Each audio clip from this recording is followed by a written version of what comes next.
The foggy streets of London conceal many secrets, and among them, a shadowy figure moves in the night. The air is thick with fear as the city holds its breath. Who was this man, really? What was his secret life, hidden behind a veil of respectability? As we peel back the layers of mystery, a shocking truth begins to emerge. What was the true nature of this ruthless killer? Stay with us as we unravel the bizarre double life of one of history's most infamous criminals, Jack the Ripper. Make sure to subscribe and stay until the end. You won't want to miss a single twist in this chilling tale. The name Jack the Ripper has become synonymous with terror, mystery, and the dark underbelly of Victorian London. This notorious figure, who stalked the fog-shrouded streets of Whitechapel in 1888, remains one of history's most enigmatic and terrifying criminals.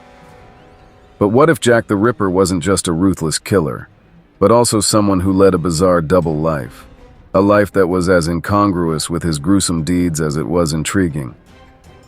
To uncover the truth behind this chilling figure, we must first journey back to the heart of London's East End, where the streets were a maze of squalor, vice, and desperation. Whitechapel in the late 19th century was a melting pot of poverty, overcrowding, and crime. The narrow cobblestone streets were home to the poorest of London's residents, many of whom lived in cramped and unsanitary conditions. It was here, among the destitute and downtrodden, that Jack the Ripper found his victims, women who were often driven to the dangerous profession of prostitution by the harsh realities of their lives. These women were easy targets for a predator who could blend into the shadows and strike with brutal precision. The first known victim of Jack the Ripper was Mary Ann Nichols, whose body was discovered on August 31, 1888. She had been savagely attacked, her throat slashed, and her body mutilated.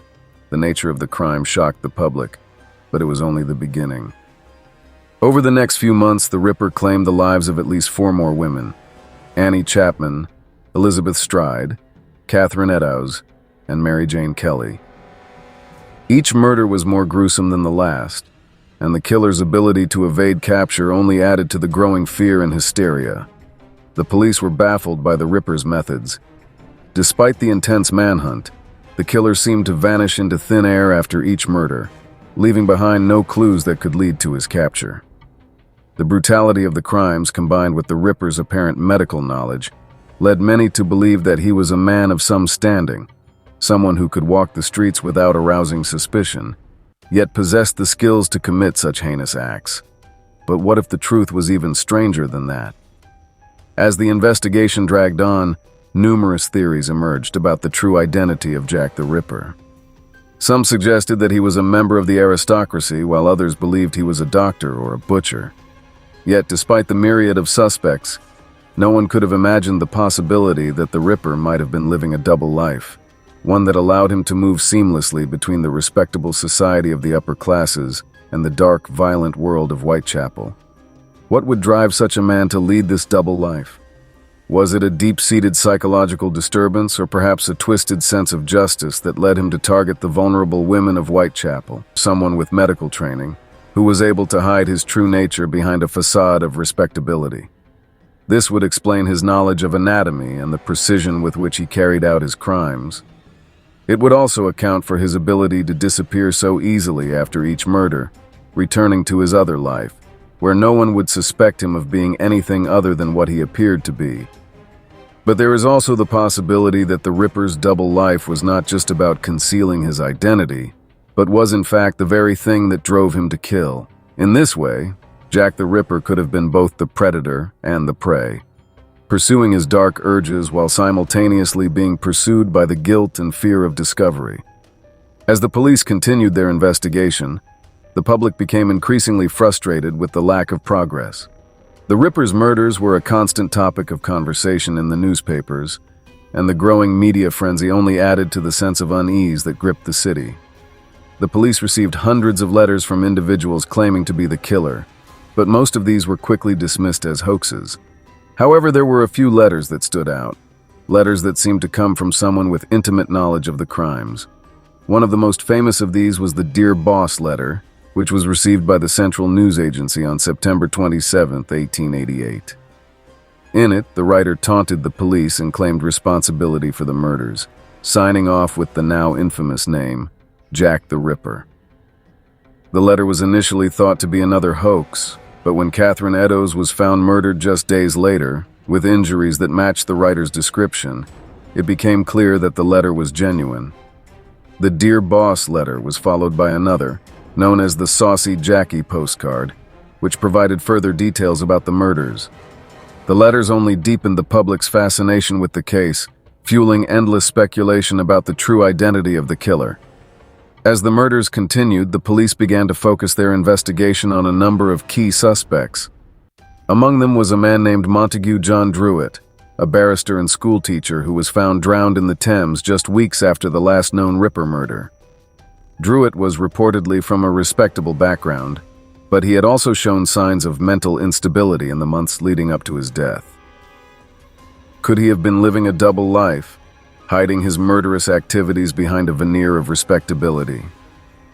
Another prominent suspect was Sir William Gull, Queen Victoria's physician.